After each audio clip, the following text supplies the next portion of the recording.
देखिए हाइगेंस के सिद्धांत में हाइगेंस का तरंग सिद्धांत पढ़ना है। इसको देखिए ध्यान से हम बोल देते हैं। इसमें क्या बोला था?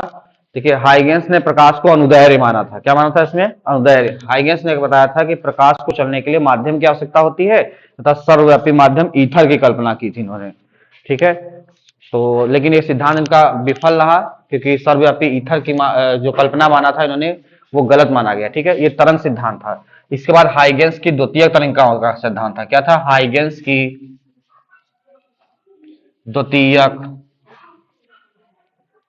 तरंगिकाओं का सिद्धांत। देखिए इसमें क्या था? हाइगेंस ने इसमें फिर प्रकाश को अनुदैर्घ्य माना, लेकिन थोड़ा देखिए ध्यान से, 3 पॉइंट में इन्होंने सिद्धांत दिया।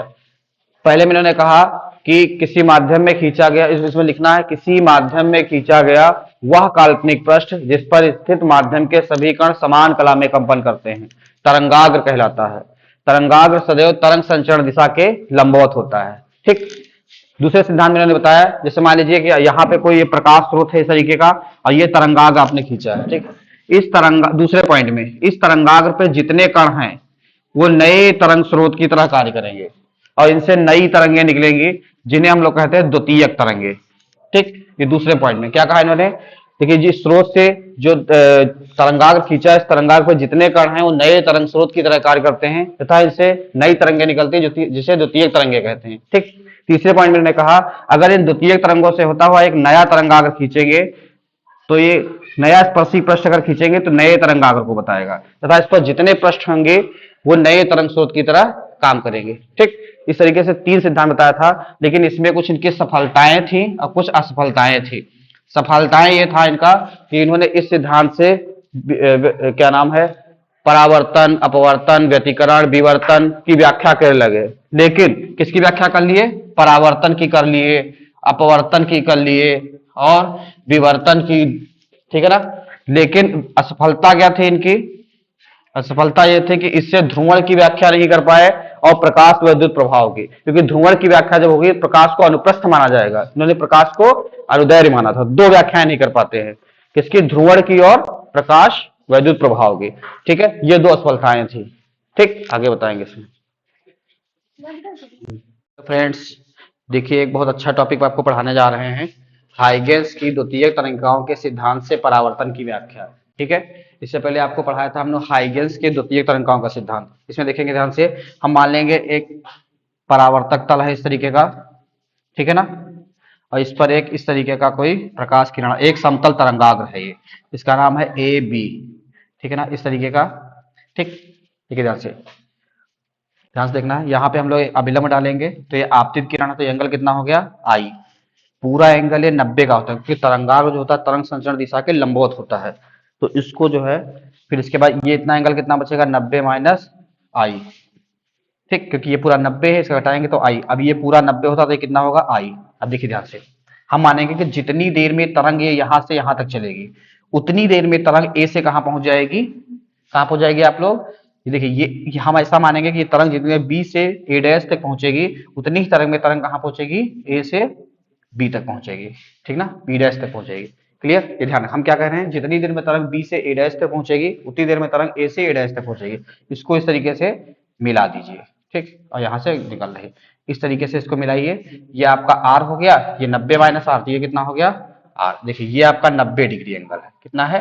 90 डिग्री। देखिए ध्यान से, देखिए ध्यान से, आपका कितना हो जाएगा? ये जितनी देर में यहां चलेगी यानी बी ए डैश और बराबर ये यहां जितनी देर में चलेगी कितना हो जाएगा? A B. ये कितना हो जाएगा?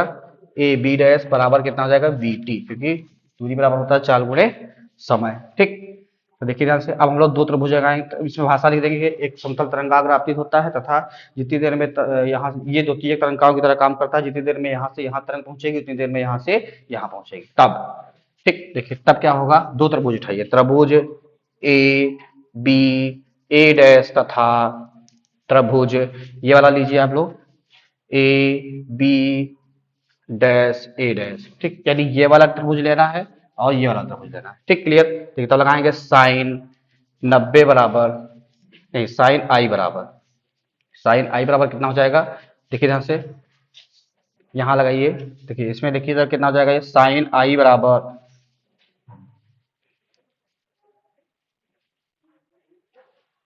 छोड़ो साइन आई बराबर कितना हो जाता है, देखिए इसके हमें लंब, लंब बटे कर्ण, लंब कितना है, लंब ये वाला, तो क्या हो गया आपका बी ए डैश बटे ए डैश। इसी तरीके से त्रिभुज इसमें देखेंगे हम लोग, तो क्या हो जाएगा आपका, ध्यान से देखिए, तो साइन आर बराबर, इसमें देखेंगे साइन आर बराबर कितना हो जाएगा, लंब, लंब हो जाएगा आपका ए बी डैश बटे ए डैश, और दोनों को डिवाइड कर दीजिए, समीकरण एक बटे समीकरण दो। ठीक, तो आपको क्या करना है, समीकरण एक भागे समीकरण दो। ठीक, तो डिवाइड करेंगे, तो साइन आई बटे साइन आर बराबर कितना हो जाएगा आपका, बी ए डैश बटे ए डैश, ठीक है ना, सुना रही बात, बटे कितना हो जाएगा आपका ए बी डैश बटे ए डैश, ये आपका कट जाएगा, कितना बचेगा, साइन आई बटे साइन आर बराबर कितना हो जाएगा, बी ए डैश बटे ए बी डैश, और ध्यान देखिए दोनों का मान वी टी है, तो दोनों आपका कट गया, तो कितना हो गया आपका साइन आई बराबर sine R, sine sine cut जाएगा इनवर्स लेने पे, तो आई बराबर आर। ये परावर्तन का दूसरा नियम है। पहला नियम क्या है, आपतित किरण, आपतन बिंदु पराविलंब तथा परावर्तित किरण तीनों एक ही तल में, ये चित्र से दिख रहा है, कुछ नहीं करना है आपको, ध्यान से दो ट्राइंगल लेना, ये वाला ए बी ए डैश, दूसरा A B dash A dash, ठीक है ना, दोनों ट्राइंगल में क्या करना है, साइन आई और साइन आर लगाना है, और आपका दोनों बराबर है, कट जाएगा, तो ये किसका नियम हो गया, परावर्तन का नियम। ठीक है ना, अभी आपको बताते हैं अपवर्तन का नियम, इसको लिखिए थोड़ा सा। देखिए अभी आपको हमने बताया है परावर्तन के बारे में, ठीक ना, अब हम बताएंगे किसके बारे में, अपवर्तन के बारे में, किसके बारे में, थोड़ा सा देखिए छोटा सा टॉपिक है, दोनों इंपॉर्टेंट है, किसके बारे में बताएंगे हम लोग, अपवर्तन के बारे में, ठीक ना। तो देखिए इसमें चित्र थोड़ा सा बदल जाएगा, देखिए क्या बदलेगा, और कुछ नहीं बदलेगा, बस इतना ध्यान रखेंगे, कुछ चीजें बदलेंगी उसको ही मिटा रहे हैं। देखिए ध्यान से, ये हो गया अपवर्तक पृष्ठ, इसका नाम है जेड जेड डैश। देखिए एक समतल तरंगाग्र इस तरीके का आ रहा है, इतना चित्र दोनों का सेम है, क्लियर। देखिए ये इस तरीके का होगा, ये हमने लंबा डाल दिया, ये आपका आई है, क्योंकि ये पूरा 90 है तो कितना हो जाएगा, 90 माइनस आई। देखिए ये आपका अगर सघन माध्यम है, ये मान लीजिए विरल माध्यम है, और नीचे कैसा है, सघन, तो ये अभिलंब की ओर क्या होगा, झुकेगा, क्या होगा, अभिलंब की ओर झुकेगा, ठीक ना। फिर हमने ऐसा माना कि जितनी देर में ये प्रकाश किरण यहां से इतनी देर में पहुंचेगा, यानी कहां से, देखिए इसका ए डैश है, ये बी है, ए बी समतल तरंगाग्र है, जितनी देर में तरंग बी से ए डैश तक पहुंचेगी, उतनी देर में तरंग ए से कहां पहुंचेगी, बी डैश तक पहुंचेगी। देखिए जितनी देर में तरंग बी से ए डैश तक पहुंचेगी, उतनी देर में तरंग ए से बी डैश तक पहुंचेगी। ठीक, अब देखिए हमने इसका मतलब यहाँ पे तरंगाग्र मिलेगा, इसको भी मिला दिया इस तरीके का, क्लियर, ठीक है ना। देखिए ध्यान से, अब क्या होगा, इधर ध्यान से देखेंगे, ये आपका 90 डिग्री है, यहाँ पे हम लोग क्या डालेंगे, लंब डाल लेंगे, ठीक ना, इस तरीके का।